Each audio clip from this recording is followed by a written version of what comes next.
I put the bracket on the new sensor, but the threaded portion is wider than the old fifth injector. All right, it's Friday evening and I'm just putzing around here a little bit on the EFI install on my 931. I pulled out my old injectors. I've done that a few times and these are going to be for sale. They're brand new. I've only done a couple tests with them. And I think these are new bunks too. I'll double check my records. My gaskets, seals, whatever you want to call them. And so I screwed in these aluminum spacers for the new fuel injectors. And then I'm just going to drop the new injectors in tonight. Call that a day. Well, basically. Ran into a small problem here. This is replacing the old fifth injector, cold start injector valve with a sensor, and this threaded section is wider than the injector, so this won't fit in the hole. So I'll be talking to the manufacturer of this kit as to why that is. So here's the injectors. I'm going to just drop them in so the holes are not open to the internal part of the engine. And that'll be it for tonight. Taking it easy on this project. Okay, knocking out a few more small items on the electronic fuel injection system install. I pulled off the ignition amplifier, I think it's called. It's just laying down there for right now.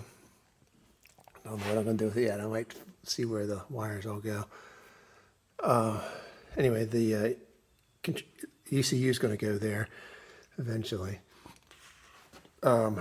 Here's my injectors. If anybody needs injectors for their 931, these are essentially brand new. I'll sell them at a decent price. I have a warm-up regulator, distributor, ignition coil.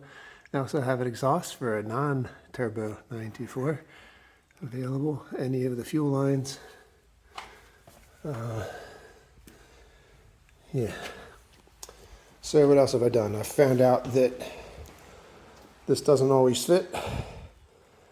And the suggestion was to just grind the threads off to make it a little narrower so it would fit. I haven't done that yet.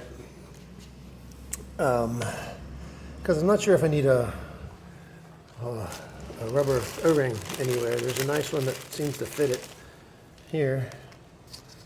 I could go on in between or on the inside of the bracket.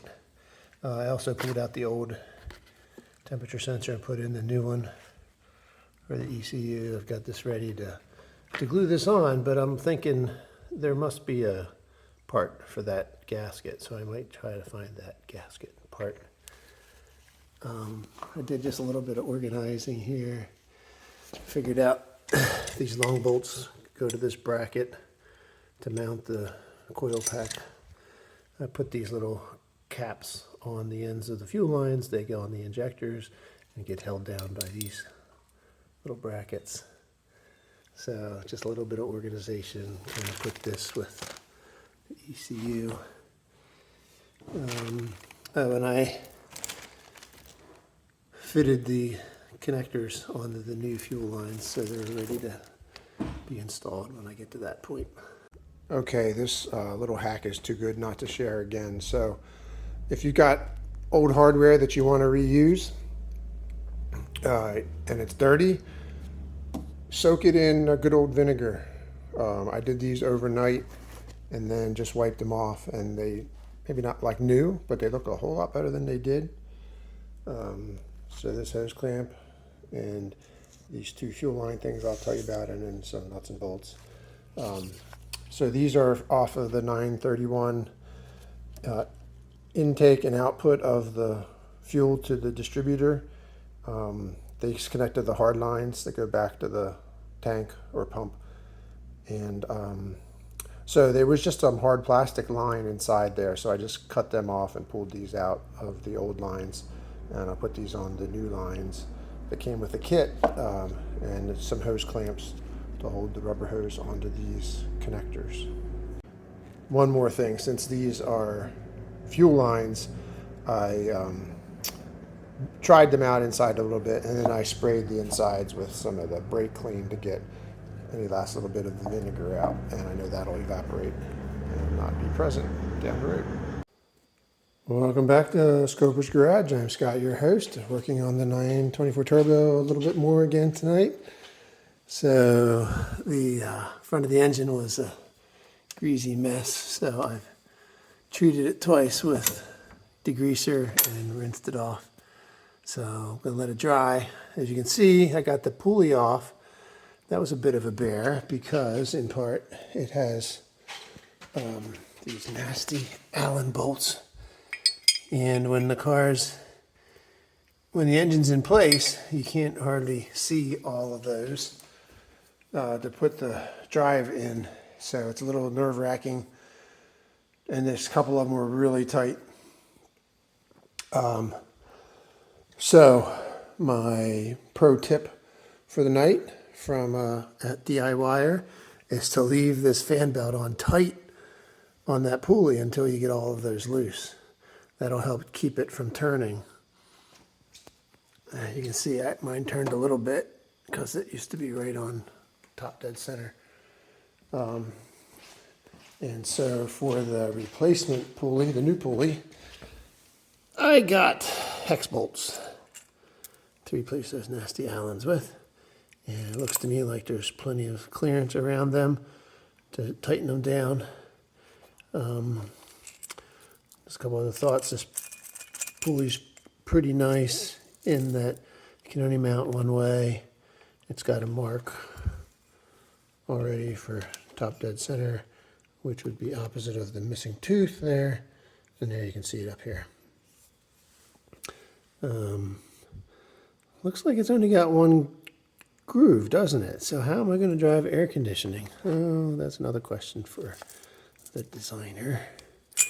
I figured out this is to mount into the drive shaft, or the distributor, ignition distributor hole in the back of the head. And so somehow that's got to bolt onto this. I don't think this is right. This plate, which has the 3 mounts for this box, there's a clearance problem, right? The hex that holds the plate to the adapter gets smashed up if I tighten these nuts up. So I think there's something else missing. I thought it might be a couple of these little spacers that I don't yet know what they're for, but there's only 2 of them, so I'm assuming that's not what they're for. I tried this, that doesn't seem to fit there with the distributor, so still a mystery there. So a bunch of this hardware I still haven't figured out, but the designer's been quite responsive, so I'm sure when I get those questions to him, he'll be quick with a reply.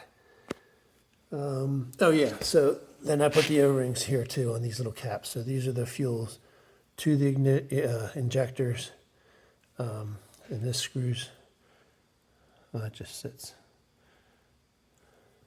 Yeah, this screws onto this like hat, and then there's a clamp that holds this hat down onto the injector. These are the clamps, and they mount onto the intake manifold with these 4 nuts and washers. I don't have it with me here. It's soaking in vinegar again, but so the threads, this uses less threads than this does, and so the threads will be very rusty in the housing for this. So you've got to clean them out, and I clean them out with a scraper, my pick here, and until the sensor would screw all the way in. And then I'm like, oh, you know what? I ought to soak this housing. So I probably could have soaked all of that crust out of the threads with the vinegar. But at any rate, vinegar is a great thing for these rusty parts. I think that's it for tonight. Yeah, I'm going to let the front of the engine dry before I put that pulley and the trigger wheel sensor. Sorry, going back and forth here, but I got to figure out somewhere to put all this stuff instead of the floor. I'm getting tired of bending down. Anyway, this is the trigger sensor, and that's the bracket for it. So no doubt two of these little bolts hold that on place. No, that's not true. There's two existing bolts for that. So that's still, I mean, still don't know where any of these are go. And I'm not very fond of how these things look.